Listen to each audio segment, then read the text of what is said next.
Listen to George Addo Jr. on The Locker Room on Joy 99.7 FM. Live on radio, live online. This is The Locker Room on Joy 99.7 FM with George Addo Jr.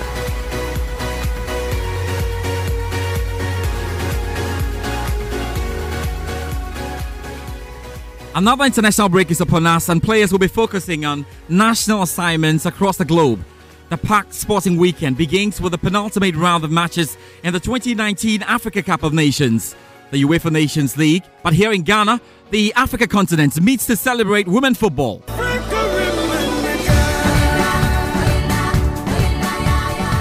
Although it's a host and win, but it's step by step. We will take each game like step by step. Host and win. We are winning, hands down. No measuring of expectations, all out. Yeah, it's the way it is. Head coach always under pressure, but I think we have prepared the team well, and we had a lot of experienced players used to handle a situation like this. Well, I think we have the experience in our team. There's over 5 or 6 girls that have over 80 caps in our team, so the experience, I'm sure, will carry us all the way through. Time for the 2018 African Women's Championship, and Ghana's Black Wings will strive to make history when they come face-to-face with the Algerian counterparts in the opening match of the Total African Women's Championship to be hosted in Accra and Cape Coast. We have a special preview ahead with perspectives from around the continent. Also coming up. Even as I'm speaking, I was on Finland's video before you called me. I am still monitoring Finland. I watched the second half of the game. I have their video. I'm looking at their strong points and weaknesses to map a strategy that will give Ghana a win to ensure advanced qualification to the next round. Ghana's quest to better the bronze medal winning feat at the Under-17 Women's World Cup is on. We're in Uruguay for updates there. Ghana up against Finland later tonight with impressive black maidens looking to qualify for the next stage of the competition. Head to our Facebook page, joy/99.7, our WhatsApp line 0244340437, or tweet at us at JoySportsGH with your thoughts on the impending African Women's Cup of Nations. We'll be in London for updates from the season's ending ATP Tour.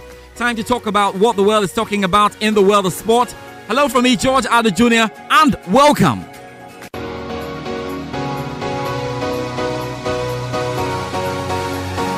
So get onto our Facebook page, joy/99.7, and it will be good to hear from you. Your thoughts ahead of the start of the African Women's Cup of Nations that will be taking place in the country today. We have a big preview on the show. We've got lovely faces and voices for you. Remember that you can also send us your messages on our WhatsApp line 0244340437. Of course, we'll talk about the Black Maidens. We'll talk about the Africa Cup of Nations qualifiers, and we know the Black Stars are up against Ethiopia on Sunday. That game will be live on Joy 99.7 FM. But we'll start here though with the Joy Sports BBC two-way series. I had a good chat with the BBC's Rob Schofield, and we'll enjoy that when we come back. There's more on the show.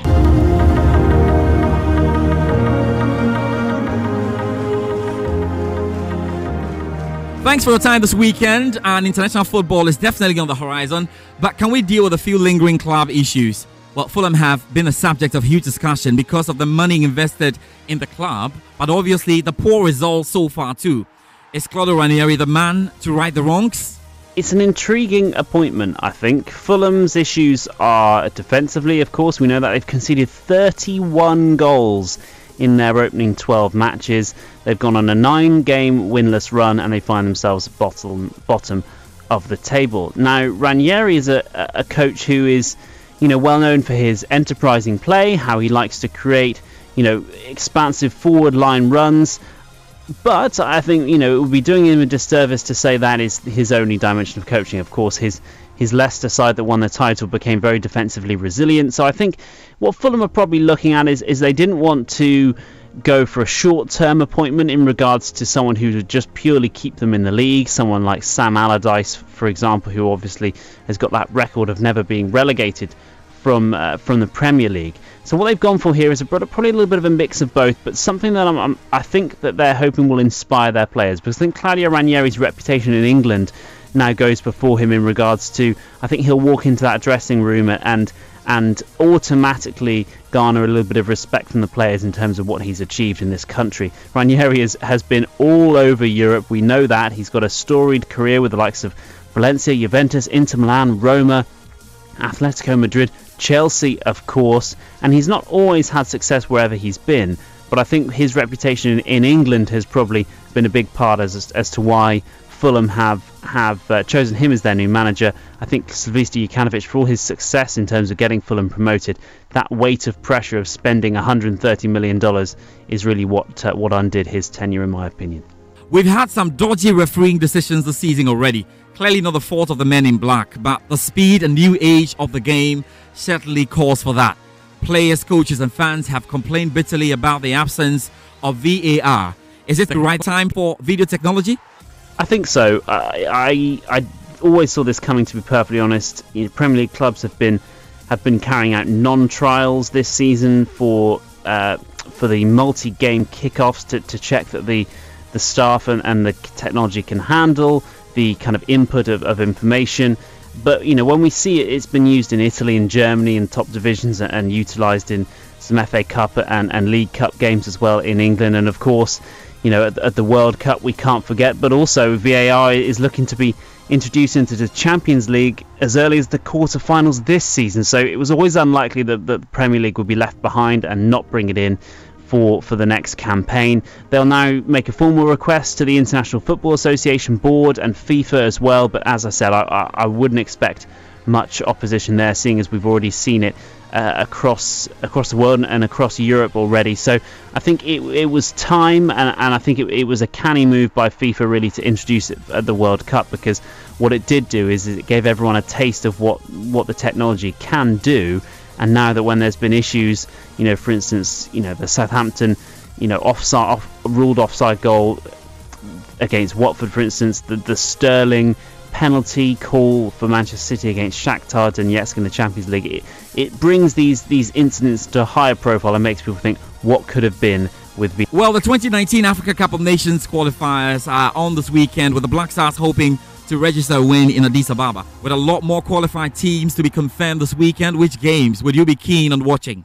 Yeah, definitely. I think, I'm keen to keep an eye on Algeria. I've been impressed with their recent run. It looks as if they've put, issues of the last few years behind them. They can qualify this weekend with a win away to Togo. Also, Uganda can go through. They're playing Cape Verde, so a win for them would see them progress. That's in Group L.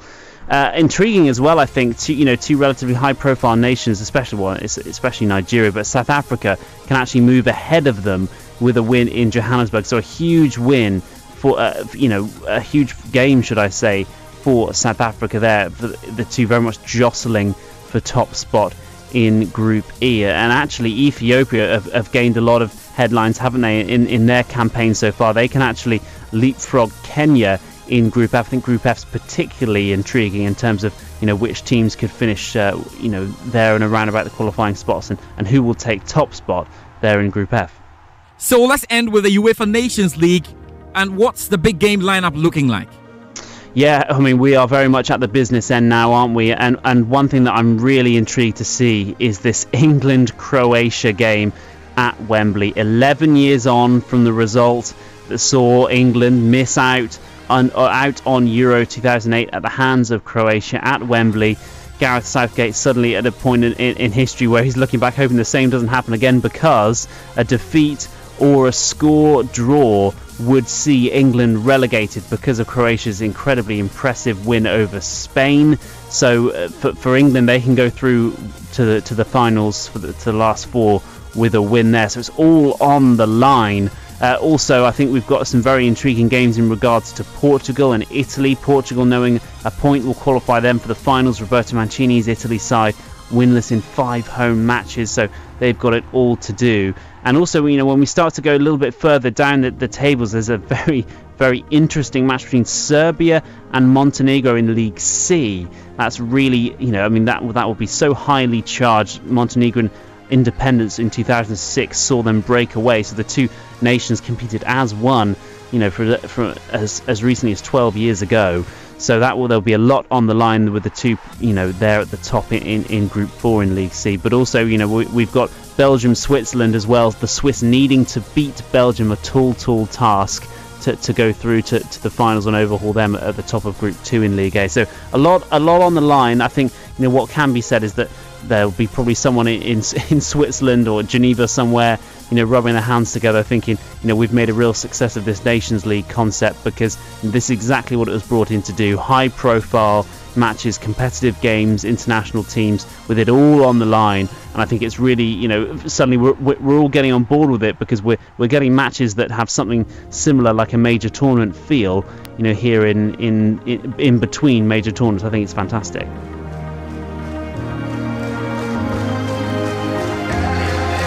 Right, the BBC's Rob Schofield there with the Joy Sports BBC Two-Way Series. Hope we enjoyed every bit of that. Now we have to switch our gears then. Remember, there's a big discussion to come in women football. We're looking forward to the Africa Women's Cup of Nations to take place here in the country. The Black Queens are up against Algeria in the opening game. Now we have to talk about the males a bit.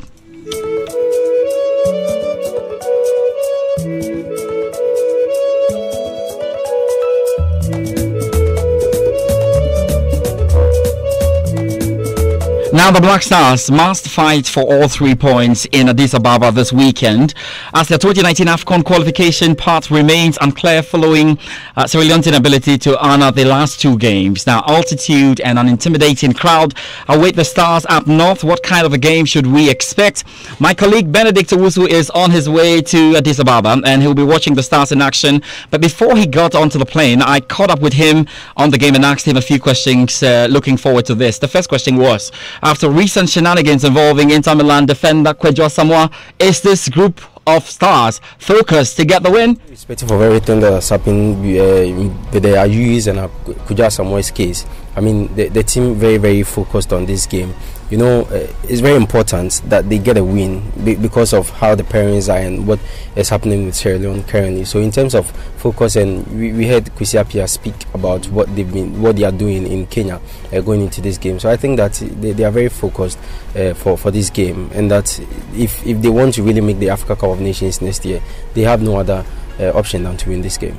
Well, their youth, for instance, have been out for like a year, and they're back in the squad now. How will this change the face of Kwesi Appiah's team? The team is likely to put up a lot. It will change their face a lot. I mean, previously, without their youth and some key players, we saw Kwesi Appiah give opportunity to some young players in the team, and over that time, we realized that these young players have not taken that opportunity or the chance that Kwesi Appiah gave them. That's why probably maybe he brought in these already experienced players that we are used in the Black Stars, and I think that in the starting lineup, what we saw in the game against Kenya will be totally different from this, because you look at the players that he took for the Kenya game, 14 players are not in this very current team. So it tells you that Kwesi Appiah obviously knows what is at stake, and that he definitely will present a very strong starting team, a team that will definitely see all the big stars making a starting. Just a final one before I allow you to go.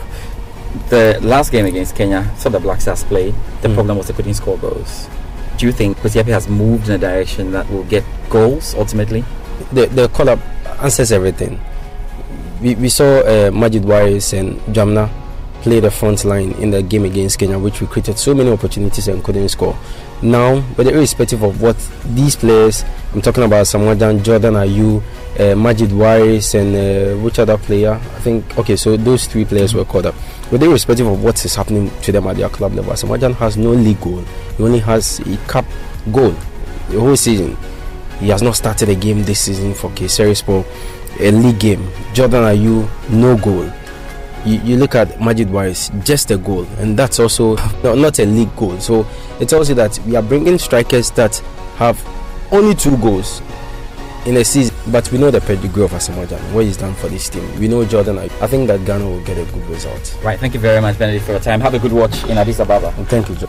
And I'm sure you have a good listen. Live commentary on Joy 99.7 FM with build-up on Sunday beginning at 12:45. The game is at 1 p.m. Black Stars up against Ethiopia. Let's see how that goes, but that won't be the only game around the continent. Joy Sports' Moses Yeboah has this wrap of what else to expect. Games between Nigeria and South Africa always generate massive interest, and Saturday's 2019 Africa Cup of Nations qualifier at the FMB Stadium in Johannesburg shouldn't be any different. Beyond the consequences for AFCON qualification, the match also affords Nigeria an opportunity to halt their recent struggles against South Africa. Victory for Bafana will book their place at next year's showpiece in Cameroon, while a draw could be enough for both Nigeria and South Africa, barring Libya failed to beat Seychelles in Victoria. Guinea will look to complete a double over Ivory Coast when the teams meet for a Group H qualifier in Conakry on Sunday. The results last month left the West Africans pair in strong positions to qualify. Guinea are top of the table with 10 points, while the Elephant are second with 7 points. An away win for Ibrahim Kamara's side on Sunday will see them secure passage to next year's tournament, which will be a 23rd overall and an 8th in succession. Gabon captain Pierre-Emerick Aubameyang and Algeria striker Yassine Brahimi are among the latest players to pull out of the forthcoming qualifiers. Aubameyang will not be available for Gabon's match against Mali at home on Saturday for medical reasons. Gabon's opponent Mali will also play without their skipper Abdoulaye Diaby, who plays for Portuguese side Sporting Lisbon. In other big name withdrawals, FC Porto's Yassine Brahimi will miss Algeria's match against Togo in Lomé on Sunday due to injury. Tunisia will be without 4 players for their dead rubber match with Egypt in Alexandria on Friday, as both teams have already qualified for the finals in Cameroon. And Ethiopia will chase a revenge victory over Ghana when the teams meet in a Group F qualifier at Addis Ababa Stadium on Sunday. Ghana come into the clash, placed third in the group with 3 points, 4 adrift of leaders Kenya and 1 behind second place Ethiopia. Live on radio, live online, this is The Locker Room with George Addo Jr.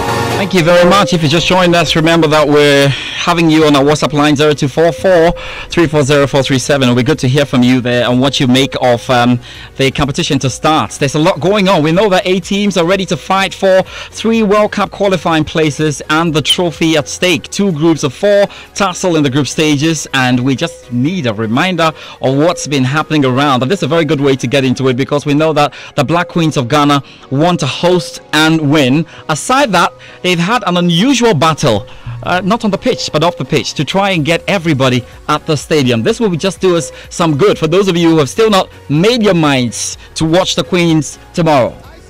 Come because GAM, Ghana, Algeria, Mali. So it's very calm. We are not afraid of any country at all. I just really feel that we're going to be known as the school that overcame.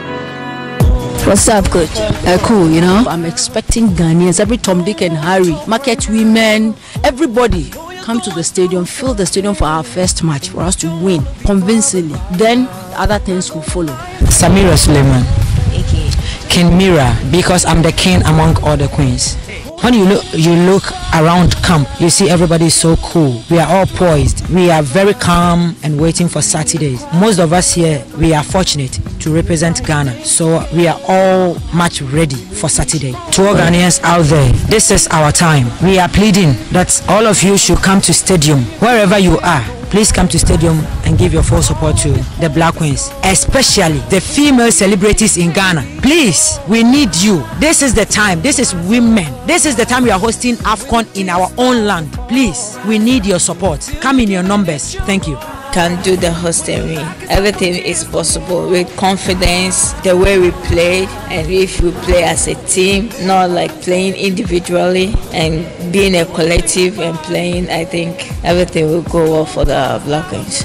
We are talking for supporting Black Queens. Myself, Linda, I'm from Takoradi, Banchasi. I call on all of the Takoradi people to come and support the Black Queens to victory. Come and cheer us up to victory. I'm Makalachiba Jane Ayi. I'm C3, very well prepared, mentally, physically, everything, because we need to take the cup to qualify for the, like, let me just say, our time to go to the World Cup, to make a mark there. So I'm ever ready. We can win the cup. If you see my other colleagues, how we fight, and we have the best coaches too, there's nothing that can stop us.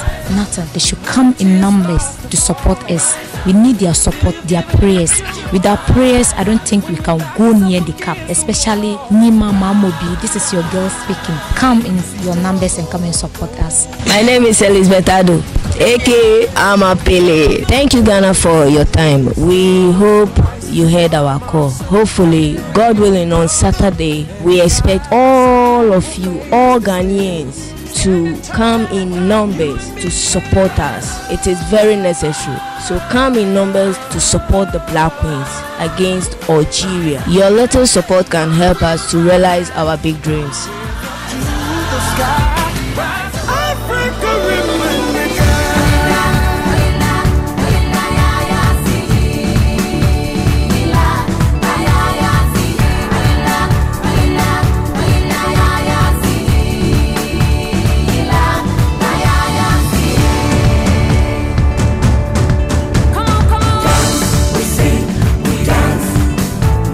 No doubt we're going to be hearing this tune at the opening ceremony. Should be sure about that. That's the official tune for the Alcon 2018. Now joining me in studio, lovely ladies to do the analysis, and I think the finest you probably can put together anywhere in the world.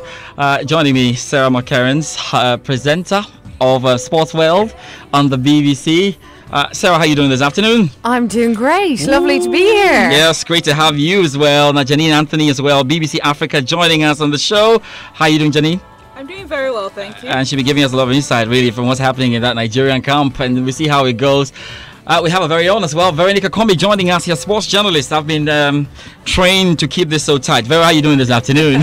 Wonderful, fantastic. Yeah, that's good. So, let's start with you, Sarah. Because you were in Cameroon and you enjoyed the euphoria before the competition and for the final as well. It was amazing. Like I've been to the Olympics for women's football, to the World Cup in Canada for women's football, to some of the big matches in the UK, and nothing came close to that atmosphere for that final in Cameroon in Yaoundé. And it was because Nigeria and Cameroon were playing, so it was great to have a home nation in the final. But I remember getting to that stadium like 5-6 hours before kickoff, and I was just amazed that it was packed, that it was busy, that it was loud, that it was raucous, and it was just brilliant. It was something that was completely different to any other women's football I had experienced around the world. It was the closest thing to just football, and I think that was what was so wonderful. So people in Ghana need to get out and support. Yeah, I was just going to ask you then.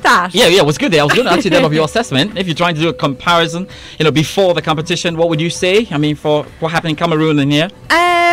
I think it's building, maybe a little bit slowly in Ghana. I've not seen as much billboards or advertising or, kind of notifications of it being around. But what I think happens is that when it kicks off, suddenly people are like, oh, wow, this is actually happening. This is on our doorstep. We didn't quite realise. So I think tomorrow, on Saturday, that'll be a big awakener, I think. And hopefully Ghana can kick off with a win, because it's so important for a host nation to do well in a tournament, because you just love to have those women up there as great role models for everybody around the country, and seeing them succeed at home could be so brilliant for women's football here. Let's get a bit of Ghanaian perspective before we get into Nigeria shortly. But Vero, so you tell me, you know how these things work in Ghana, you do the mathematics and all. Could we be surprised with a full stadium? When I listened to that promo before we began speaking, I had goosebumps. I was wondering why I hadn't heard it before, or hadn't been playing. I think half the time during these preparations, we had emphasized the need to, give a little more leverage to the media, so we could push the frontiers to make sure that people were, getting along. But I think the last few weeks, from when the draw began, the fact that the black maidens are playing and the queens seem to be all over the place has helped a bit, because you see attention on social media, for example. I listened to a lot of interviews or a lot of contents from the media, and you see that they are really pushed in terms of a promotion. To get a full house, I do not think so. At the risk of sounding pessimistic, I do not think so. The last time I saw the Black Queens get that kind of energy and support was before we were to qualify for, I think, the 206. Olympic Games. Okay. Valentine's Day, when Nigeria defeated Ghana here. That gate was thrown open, and yes, it was Nigeria, and everybody was there. I do not think I will see same, except if I see a half stadium, I'm good enough. If I see a few people come out there to try and cheer, because the women game has struggled a bit in terms of attention, and I feel this is a huge springboard in terms of hosting and the attention the women's game would get to work on from here. So I'm not looking for a huge stadium or everybody to be around. I would like to say that I'm even happy that we are hosting, that people are getting along. If we get into the stadium. It's a huge bonus. Well, Jenny, I have to come to you on that because I should think that in Nigeria things are slightly different because you have won this competition over and over again. What, 10 times it? I mean, sometimes say 12, say 10, 12, 10. Yeah. It's going to and back on that. Yeah. So tell me, how has that impacted on the way people follow the women's team or women's football in Nigeria? People know Nigeria is a serial winner of this. So even if they don't see them in 4 years, when they hear they're still going to win it, they're very dismissive. They don't need to see it. They just know they're going to win it. That's the way they say it. But I think it's really fallen far off in the sense that when I was growing up, I saw Ghanaian players on TV. I saw Nigerian players on TV, and I wanted to be like them. Wow. There was visibility. Maybe it was because people were still in awe of women playing football, so there was, people wanted to see who these players were. Now we're in the woke generation. There is no visibility, and that's what you need to propel the game. That's what you need for younger girls in school to know, there's an Asisat, there's an Ama Pele, for them to know who those people are on Instagram and all of that. So it's falling off. I still think in Nigeria, the culture is because they're serial winners. So whenever they hear they're going to play, they will come out in their numbers and they'll support. But when the camera stop rolling, it's over. So that's the feeling. But again, if you look at league matches, we flip and look at league matches, there is some attendance. It's thrown open as well. There's some attendance, but it really could be better. And again, it boils down to administrators. It boils down to media. It boils down to how visible these girls are. If they are not put on TV, then nobody knows and nobody frankly cares. I like this. I like the way we started. But you know what? Let's just remind ourselves of who are in Group A, Group B, who is likely to play what, and then we'll begin the hardcore analysis of what's really to happen. I know with the three of you will decide today, those who are making it to the semi-final and who are making it to the World Cup. So let's go through this one. Well, we've got this a little wrap on the profile of teams there in Group A and B. We start in Pool A, and the Algerian women's team is currently ranked 76th in the world in the FIFA Women's Rankings. The team's highest ranking was 64th in June 2009. Algeria has never qualified for a World Cup but has made it 4 times for the Africa Women's Championship in 2004, 2006, 2010 and 2014, all finishing in the group stage. Cameroon finished second in the 1991, 2004, 2014 and 2016 Africa Women's Cup of Nations, participated in the 2012 Olympic Games and have competed in their first ever FIFA Women's World Cup in 2015. So they will be hoping that finally they can lay their hands on the ultimate trophy. Currently, Mali is ranked 85th in FIFA Women's World Rankings. They have never qualified for FIFA Women's World Cup but made a total of 6 appearances in the Africa Women's Cup of Nations since the 2002 edition. And finally, in Group A, host nation Ghana, the Black Queens will be seeking to win the Continental Showpiece for the first time after coming close on 3 occasions in 1998, 2002 and 2006. And in Group B, South Africa, nicknamed Bayana's first official match was held on 30th May 1993 against Swaziland, now Eswatini. They qualified for Olympic football for the first time in the 2012 tournament. They are 4 times runners-up at the Women's Africa Cup of Nations. Their first women's league in Kenya national team were created in 1985, at a time when almost no country in the world had a women's national football team, but are yet to make strides at the Women's Cup of Nations. Their first appearance was in the 2016 edition. Zambia women's national football team, nicknamed the Shipolopolo, has participated in several qualifying tournaments for the FIFA Women's World Cup and other Africa-based football tournaments. The team is currently ranked 106th in the world. Quarterfinalist in 1995 is Zambia's best ever at an Alcon tournament. And finally, the almighty, the Super Falcons, the 10 times Alcon champions, Nigeria will be hoping for their 11th as the tournament kicks off on Saturday. Oh, Moses, did you need to remind us, Nigeria, almighty? Well, they are almighty. Let's start with the discussion with the Black Queens right now. So tell us now, how good is this team? Because we've heard a lot They beat South Africa. Maybe some are reading so many meanings, from that win. How good is this team? There is a huge blend between experience and a younger generation. If you look at the likes of Portia Boache, Priscilla, oh dear. Don't worry, just flow. I cannot be forgetting. Yeah, normal. That's good. A host of these girls are very experienced. I've heard a lot of people say that in terms of cohesion, these girls have not played together a while. But I think in terms of individual quality, you almost can't look beyond this team. Before that win against South Africa, I was a bit ruffled to see how they could lose to. They lost to Zambia. They lost to Zambia, yeah, which was very strange because from my experience with covering all these tournaments, there are teams that should beat Ghana not just because of our pedigree, but because we are better. For everything's sake, we compete with Nigeria. Cameroon has come through the ranks lately. South Africa would always get so close, but not really any far.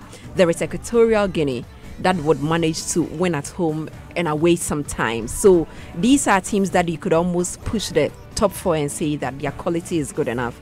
There would be Algeria that is good with passing a lot of balls, with girls with so much potentials, but never the experience to really trouble a big team, and no disrespect to them. So if you see a team like Zambia beat Ghana, they had to, claw back from, going down 2-0 to win. You are a bit worried. But I have seen the South African team lately. They have grown in confidence, traveled the world, played a lot of top teams. And I feel like their mentality and fortitude was beginning to change, and they were always going to be good competition for the Queens going into the tournament. I hoped that they won't peak before the competition began, and somehow the Queens got that goal. It's going to up their confidence, sort of.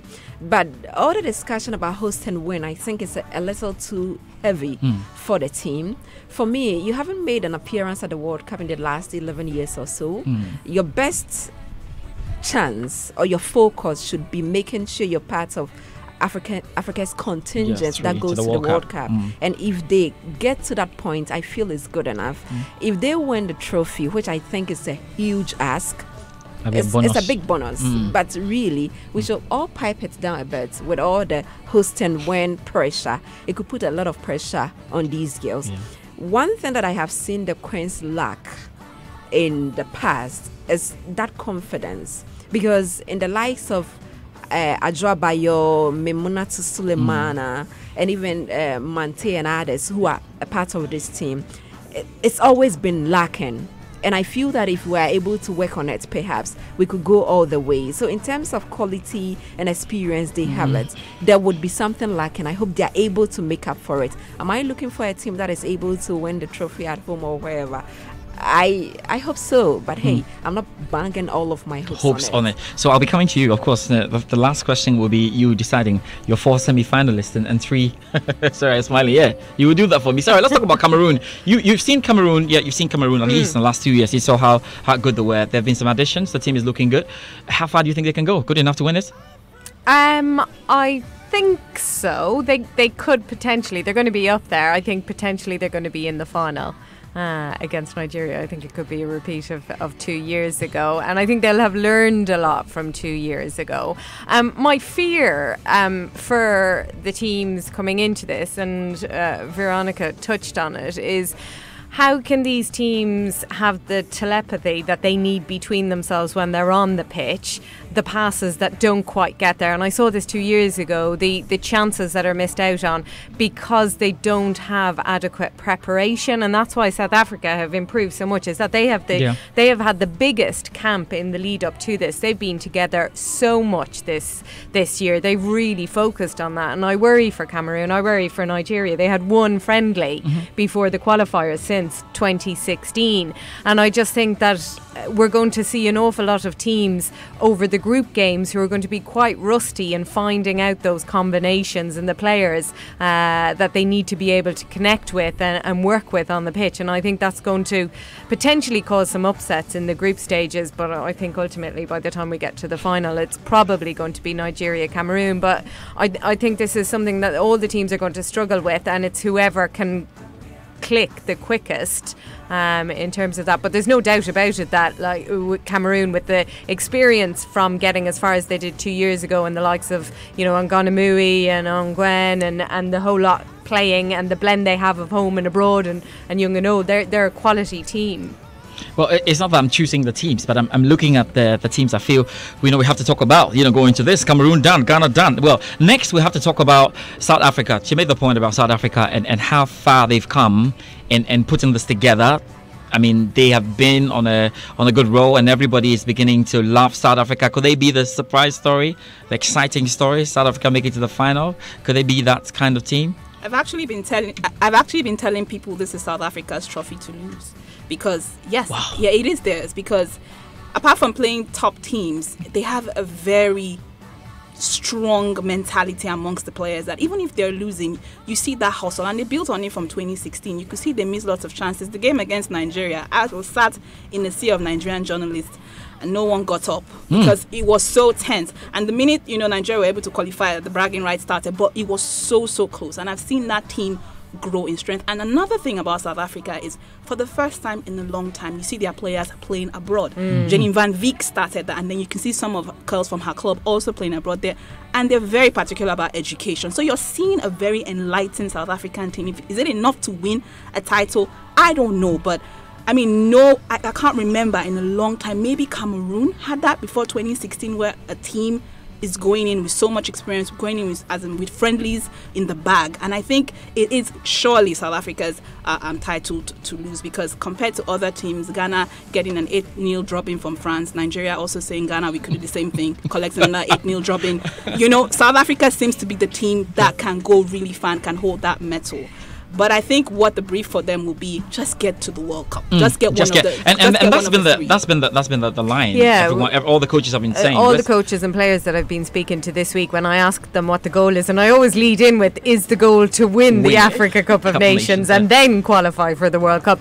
They always say the number one goal is to qualify for the World Cup, and if we can win it, then it's the icing on top. So you can see that they're thinking long term, because these are some of the structural issues that we're thinking about, that what a World Cup qualification would mean in terms of backing and support and finance for training camps, for preparations, for proper friendlies within the FIFA windows. And they can see that that's the only way that they can get consistent time with these teams, that it's all well and good winning an Africa Cup of Nations, but if nothing happens for 2 years in between, you lose it all, and that's just not good enough, and if they want to be competing internationally at the World Cup, then there's a risk that if that doesn't happen, they fall behind the rest of the world, and that's just not acceptable for these players. It's not good enough to not give them that support. Because they have huge potential. Vera, let's talk about Equatorial Guinea. They're dangerous. Well, I feel they could be dangerous. Nobody's talking about them, but they could come in from the back door and do something. At every stage on the field, it's a team that fights, a team that understands themselves. They are together. There is this cohesion that you almost can't overlook. Whether they are playing, they are hosting the tournaments, or they are in another tournament, there is one thing that's become defining about their game. Somehow they came out of nowhere and decided that we are among the top 4 if you allow us. And at every competition that you see them, they come fighting. And I feel it would be so unfortunate for anyone to think that despite all their problems they've had, they will come to the tournament and not do well. If you're looking at the top 4, there is no way I'm taking them out, or maybe the top 5. I'll come to your top 4. I see somehow they have the Genoveva, Anoma, those girls, they fight. They just have it in them.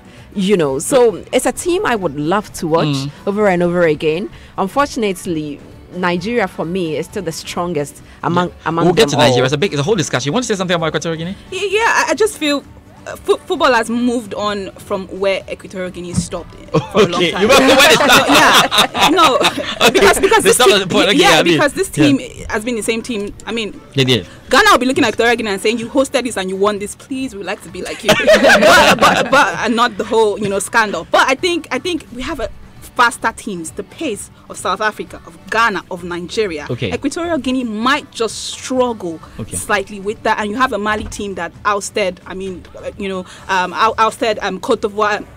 Cote d'Ivoire, yes, who went to the World Cup. They also picked points against Gambia, so they're kind of like going to find it really, really tough for Equatorial Guinea as well. And then Zambia has Barbara Banda. Kosafa has been a big thing, a regional tournament in Southern Africa. That's why the Southern African teams have a big edge coming to this tournament. So I think, and with all this crisis that's happened, I think Equatorial Guinea are just still on that, cloud of we've won this, we're big, we're strong, we're dangerous. But I think football has kind of like moved on from them for a bit. You know what? If you're joining us, you're live on Joy 99.7 FM's The Locker Room, a special preview to the 2018 Africa Women's Cup of Nations that's starting here in Accra. Tomorrow, we have a Black Queens are up against Algeria. So let's talk about Nigeria now, because that's it. Let me start with you, Janine. Why should we talk about Nigeria?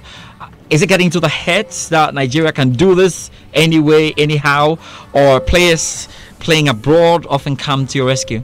I think for every time people feel Nigeria won't win it, they always find a way to win it. And it's that experience. That's what happened 2016. The same thing. They shouldn't have won that final. I'm sorry. They shouldn't have won the final. Africa, all Africa games, they hadn't been paid. They'd come in, issues, and they just know how to dig deep. They just went through it. Here's the thing. For these players, playing abroad is a huge deal. They don't care if there's a 4-3-3 formation on the line. They don't care if there's £1,000 per goal. As long as they're going to go to the World Cup and get better clubs, they're in it to win it. Wow. Now tell me, you saw them in the final? I did. I saw them in the final, and it's this time that they don't get to spend with each other, because they were struggling to find the net.